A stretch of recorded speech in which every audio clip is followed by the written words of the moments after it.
My dear Wormwood, I am very pleased by what you tell me about this man's relations with his mother. But you must press your advantage. The enemy will be working from the center outwards, gradually bringing more and more of the patient's conduct under the new standard, and may reach his behavior to the old lady at any moment. You want to get in first.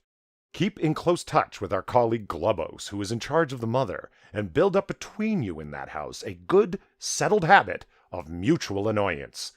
Daily pinpricks. The following methods are useful. Number 1.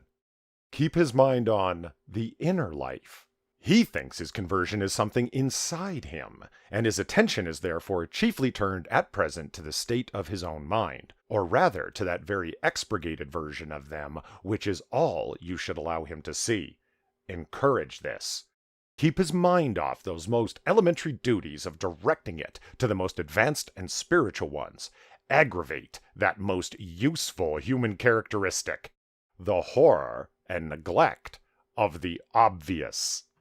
You must bring to him a condition in which he can practice self-examination for an hour without discovering any of those facts about himself which are perfectly clear to anyone who has ever lived in the same house with him or worked in the same office.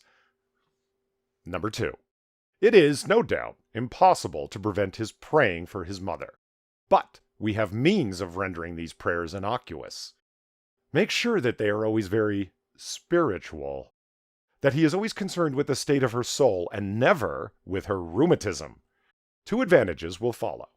In the first place, his attention will be kept on what he regards as her sins, by which, with a little guidance from you, he can be induced to mean any of her actions which are inconvenient or irritating to himself.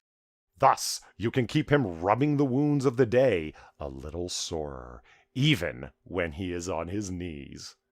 The operation is not difficult, and you will find it very entertaining. In the second place, since his ideas about her soul will be very crude and often erroneous, he will, in some degree, be praying for an imaginary person. And it will be your task to make the imaginary person daily less and less like the real mother, the sharp-tongued old lady at the breakfast table. In time, you may get the cleavage so wide that no thought or feeling from his prayers for the imagined mother will ever flow over to his treatment of the real one.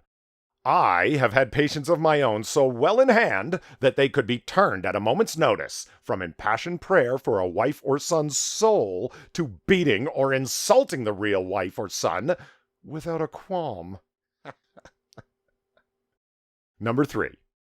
When 2 humans have lived together for many years, it usually happens that each has tones of voice and expressions of face which are almost unendurably irritating to the other. Work on that. Bring fully into the consciousness of your patient that particular lift of his mother's eyebrow which he learned to dislike in the nursery, and let him think about how much he dislikes it. Let him assume that she knows how annoying it is, and does it to annoy. If you know your job, he will not notice the immense improbability of the assumption. And, of course, never let him suspect that he has tones and looks which similarly annoy her. As he cannot see or hear himself, this is easily managed. Number 4. In civilized life, domestic hatred usually expresses itself by saying things which would otherwise appear quite harmless on paper. The words are not offensive, but in such a voice or at such a moment that they are not far short of a blow to the face. To keep this game up, you and Glubos must see to it that each of these 2 fools has a sort of double standard. Your patient must demand that all of his own utterances are to be taken at their face value and judged simply on the actual words, while at the same time judging all of his mother's utterances with the fullest and most oversensitive interpretation of tone and the context and the suspected intention. She must be encouraged to do the same to him. Hence, from every quarrel, they can both go away convinced, or very nearly convinced, that they are quite innocent. You know the kind of thing. I simply ask her what time dinner will be, and she flies into a temper.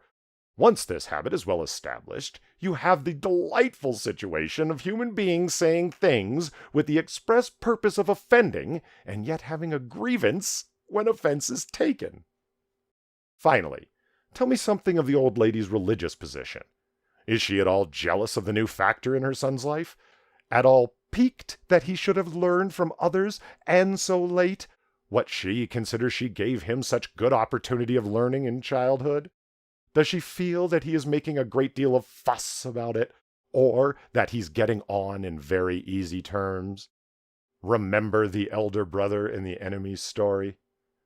Your affectionate uncle, Screwtape.